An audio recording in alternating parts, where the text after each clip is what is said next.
Hey guys, Desolator Magic here, and welcome to February 26th, which, as you recall from a long time ago, was confirmed as the date for full spoilers to start for Masters 25. And as promised, let's burn through them. Here they are. We've got a Chroma, Angel of Fury, very famous card. And remember, this is basically Iconic Masters. I don't remember their exact phrasing to distinguish it, but whatever. Unfortunately, $2. That's a really bad mythic. It's a good card. I mean, it can't be countered. It has flying trample protection from white and blue, and it has fire breathing, and it has morph. I mean, this card ain't playing, but it does cost 8, and it's only 6/6. But this is about as iconic as it gets, so I get why they put it in. It's just kind of a, $2 mythic. But you guys remember the magic rule. It wouldn't be a magic set without a garbage red mythic. It's always red, it's always mythic, it's always garbage. So moving on, we've got an even worse red card, Balduvian Horde. I've never personally heard of this, but we're going way back with some of this. I actually can't identify what watermark that is, so it must be old. But when it enters the battlefield, sacrifice it unless you discard a card at random, and it's only a 5/5 vanilla for 4, so this is a really bad card, and it's 28 cents currently.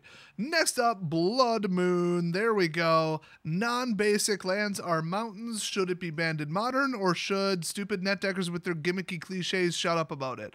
Well, considering what it actually does, separate from the type of people complaining, yes, it should be banned, because it just shuts down not red. Basically, like if you're running red plus or just not mono red, this will completely kill you. So yeah, I would get rid of it. But in the meantime, it's $18 now, $25 really. So we're going to do this a whole lot in this video, so let me explain.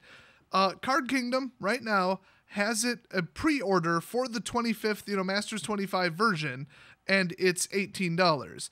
But the last known price of any other version, the cheapest next version, which is, I don't know what, EMA or something, $25. So it really was a $25 card. It's just right now, if you wanted to pre-order it, it's $18. So the singles vendors are already anticipating some pretty significant drops, and you'll see what I mean. I mean, these are some pretty aggressive pre-order lows. But still, this is at the rare slot only, and it's an $18 rare, so just be a good pull. I mean, it's only about 2 to 1 on the cost of a pack, but it's good. Next up, we've got some card from Japan. Awesome. Thanks, guys. I love that. But, I mean, honestly, it's Blue Elemental Blast. It's not that confusing. Not exactly up to translation here.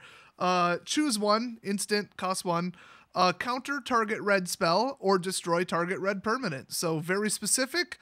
You could say mathematically it affects 1/5 of all decks, but then not everybody plays mono, so that's not quite true. But it's so irrelevant. It's such a sideboard card, and it's a whopping 25 cents. So it's cool. It's very iconic, but whatever. At least it's only in the common slot. Next up, Chalice of the Void. So good it had to be restricted in Vintage. Oh my gosh, this thing is nuts. People hate this card with good reason. It is not nice. I don't like this card. Now, it's a mythic and it's colorless, so it'd actually be kind of funny if somebody, drafted this or whatever, because they may get some use out of it, maybe. It would be kind of crap at draft, but whatever. So, when it enters the battlefield, XX, by the way, it has X charge counters on it, and when a player casts a spell with converted mana cost equal to the number of charge counters on Chalice of the Void, counter that spell. Very nice. And that may be the only time it was printed with the actually up-to-date correct wording, because that's a little bit different than the first version I ever saw.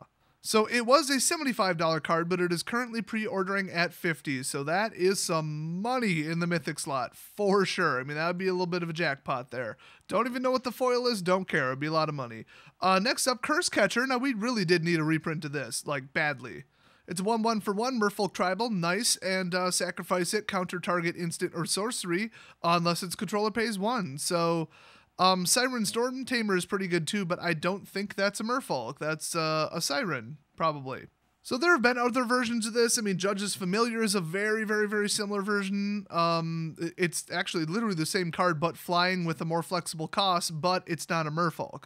I think there's a Siren or something, or some pixie looking thing that does the same thing and costs way more. But anyway, this was $9, and this is an uncommon. Keep that in mind. But it's $5 on pre-order now. And I think that other version of it, the flying one that isn't Judge's Familiar, it's I want to say fairy. It's probably a fairy. I think that one's worth way more. So hey, maybe we'll see that one too. It's just like a neat little card. It's nothing too special, but with Merfolk it's nice because it gets all kinds of boosts, and then you got that option. Next up we got Dark Ritual. It's a whopping 25 cents because it's been printed to death. This is probably print number 20 of it. I mean, it's outrageous. And it's really damn powerful. And so the watermark is just M. So it's just from some core set, I guess, maybe, or I don't know. I mean, it was in alpha and beta didn't have watermarks, so maybe this is, well, this is the placeholder symbol is that M. So I guess it's just magic? I don't know. Anyway, this card ain't worth jack squat, but it's a common, and it's a riot in a draft. So, I mean, if you can draft it, more power to you. Next up, pretty darn good card here. We got Gusella Blade of Gold Knight. It is virtually unplayable at 7 cost, double white, single red. Who knows why they did that? Flying first strike 5/5, so okay, that's crap. But if a source would deal damage to an opponent or a permanent an opponent controls, that source deals double. That includes their own sources. And then if a source would deal damage to you or a permanent you control, prevent half of it rounded up. So that is amazing. I mean, I wish it had like trample or lifelink or something, but I mean, come on, this is crazy. This card's nuts. Now that said, it's not that nuts because its former price was $9.50 and its current pre-order price is $4 whole, so a $4 mythic. Yay! Hope I pull it.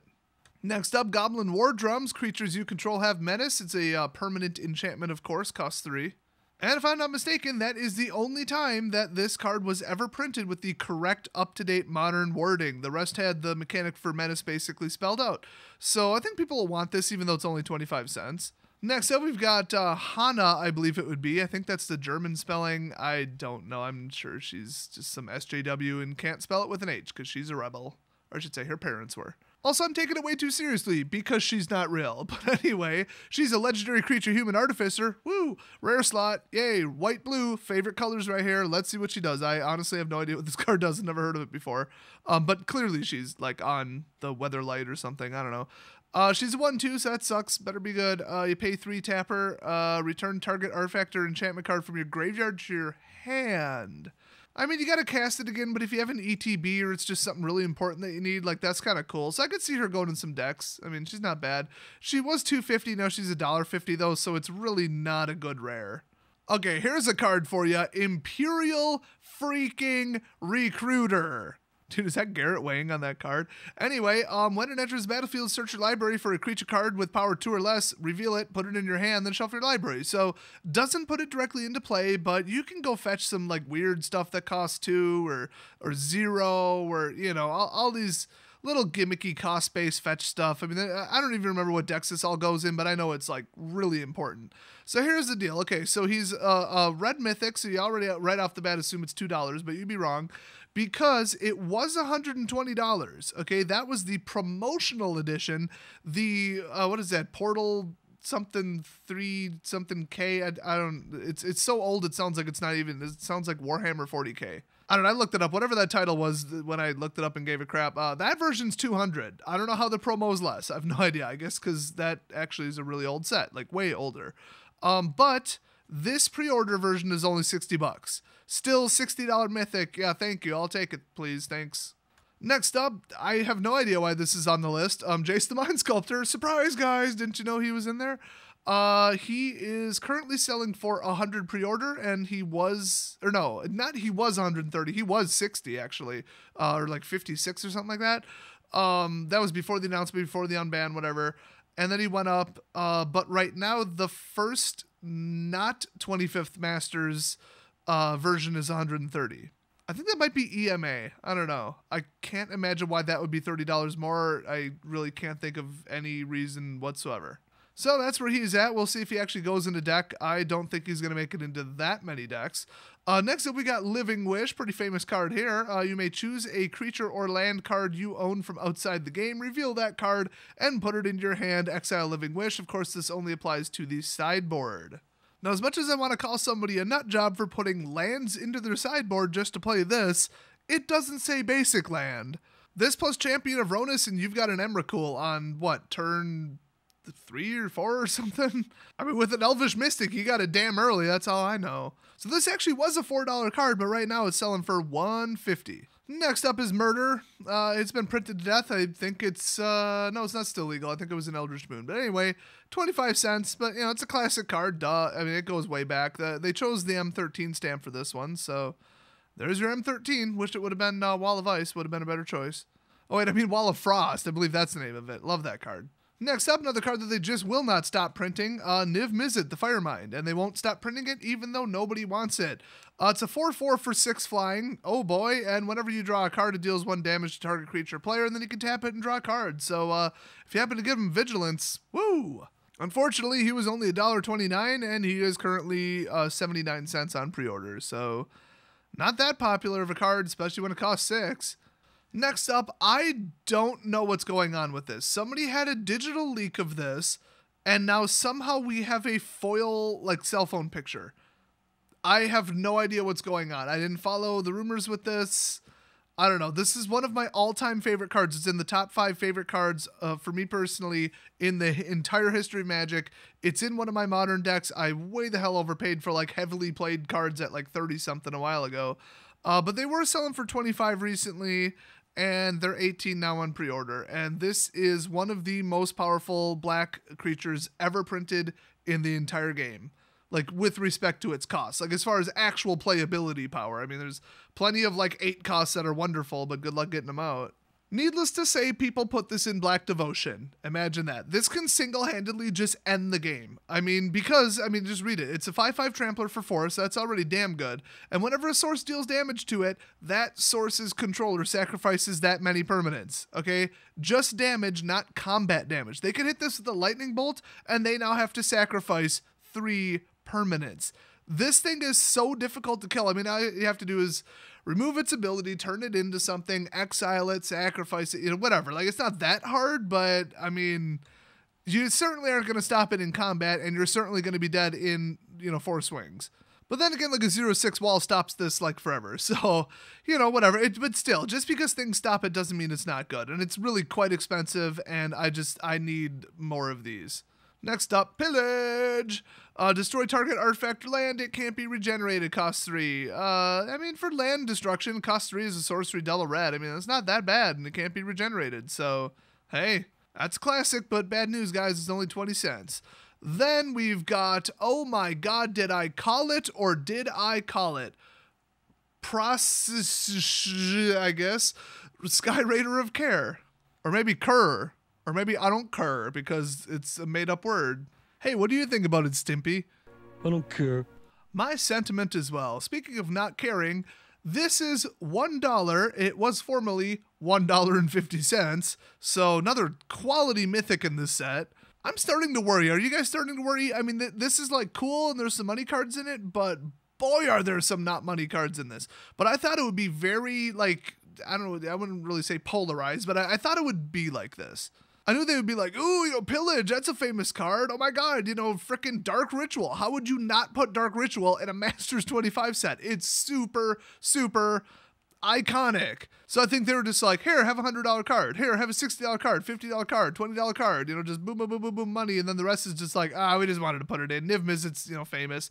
Niv Mizzet was crap in, what, MM2? They just keep printing him and nobody asked for it. Nobody wanted him. Nobody wants him now. I mean, it's just not a good card.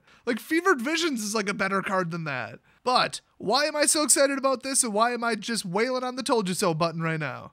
Did I not say for the entire last year, one of the upcoming sets in 2018 is going to start having cards that were only ever printed as commanders because people do not buy Commander Anthology to just get one commander, and not everybody splits them apart, okay? There are commanders out there worth, what, $80 or something? That's more than the damn MSRP on the product. People want these commanders because they're amazing, and they're never reprinted. So I said, for some kind of wide open, obviously not Modern Masters, just as soon as they start doing, Eternal Masters or anything that's just Unbound Masters, just no limit on what they can print, except the, something called the reserve list. And I said that when they're looking for value, they're what can we reprint? What's valuable? What cards are high? Commanders, because they were printed once a long time ago in a limited run set. Duh. So here they are, except what the hell is this? Why is this in the set? It was $1.50. Nobody uses this as their commander.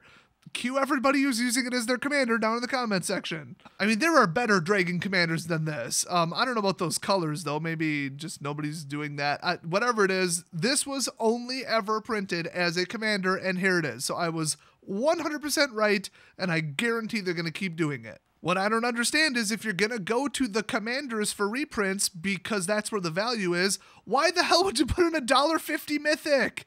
What the actual hell were you thinking, Wizards? That makes no sense. They even went back to Commander 2013, which was like a million years ago. But this is the BS that they came up with? Are you kidding me? Are you kidding me? Where the hell is Atraxa? She's $29 damn dollars. Go get on the phone, call her ass up, and tell her to show up to this set, because she's needed. Okay, if you thought this was bad okay, it's $1 mythic. Oh, but maybe you could pull a foil of it. Guess what?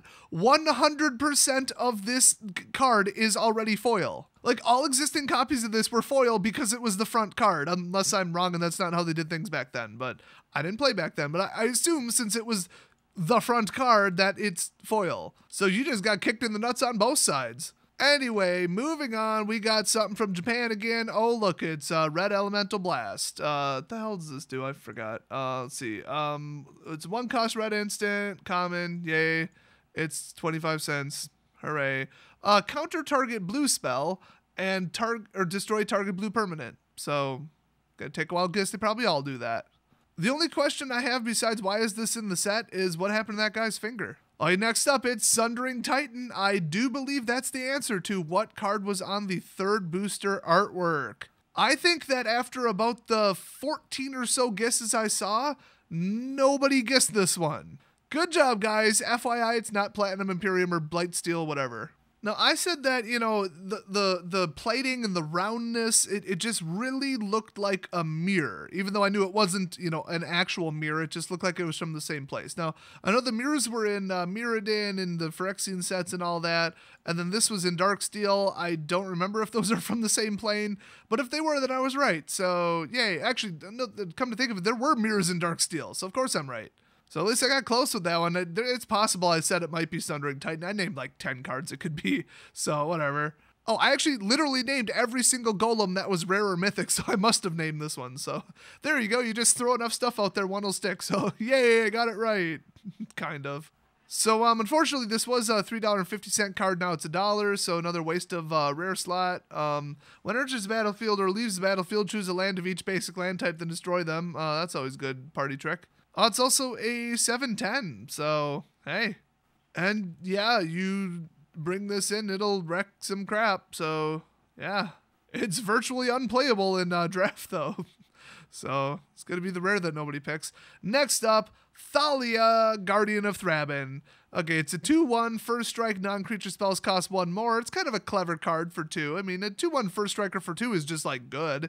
And then making non-creature spells cost 1 more, that's cool, except white would almost always play control spells, so you're shooting yourself in the foot there. You could do like an all-in token thing or just ramp past it, or I don't know.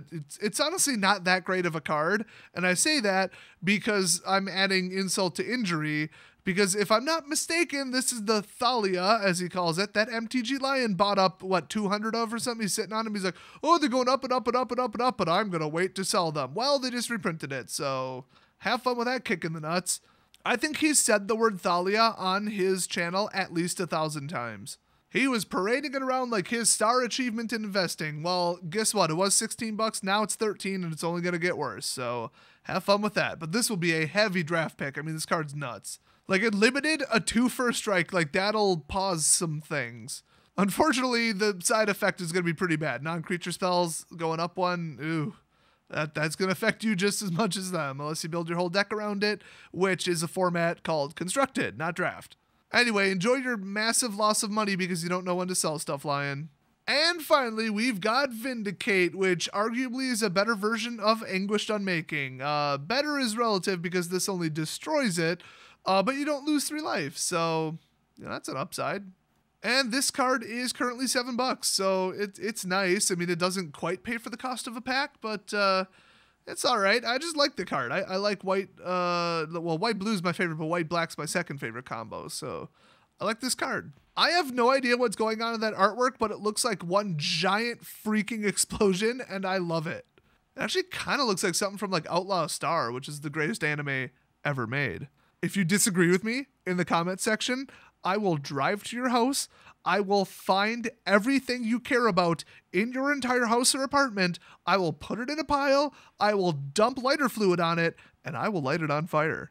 Well, let's just say like .hack though, because that was pretty good too. So that is it for now. I know that we mixed some commons, uncommons, and rares and mythics and everything, but it looks like some very expensive rares and a couple good mythics and a couple just bad mythics. Just terrible. I mean, you got your Chalice of the Void, but then you got your, I guess, Gisela to an extent. I mean, anything below the $9.99 MSRP is bad. I mean, you got Recruiter, which is nuts. I mean, that card could spike back up to 100. I mean, who knows? It was mostly high because of the, the fact that nobody reprinted. Then you got Jace. I mean, that's a $100 bill right there. But, I mean, then you got just absolute trash. I mean, at least you got Obliterator, which is, like, okay. But then if you pull Prosh, what the hell are you going to do with that card? So, I mean, the fact that you could be like, wow, I pulled a mythic, and then it's, like, either garbage in the middle or nuts, I mean, I guess that's better than just all or nothing or one big hit and the rest being bad. I mean, I don't really know what to think of that. Now, keep in mind, we only know of 7 mythics so far, and honestly, out of that, quite a few of them are pretty good. Like, what, at least half? So there's still some room here, and honestly, I'd prefer the rares to be where the money is because you pull them twice as often. But so far, for really big money rares, we've got, I mean, I wouldn't even say Vindicate. I mean, Thalia, I guess. And then, let's see, what else? Blood Moon. That's it. But, I mean, I think there's, there's like 15 or 16 mythics. And then there's, like 52 rares or something. So, yeah, there's a lot to go. And they obviously don't just dump all the money on day one. They do usually dump it on, like, the first 4 days. But, they leave some for the end. You guys know they have a very distinct, calculated pattern. So hit that subscribe button if you want to hear about the rest of these spoilers just about as soon as they come out, because I'll keep covering it. Thanks for watching, and I'll see you guys next video.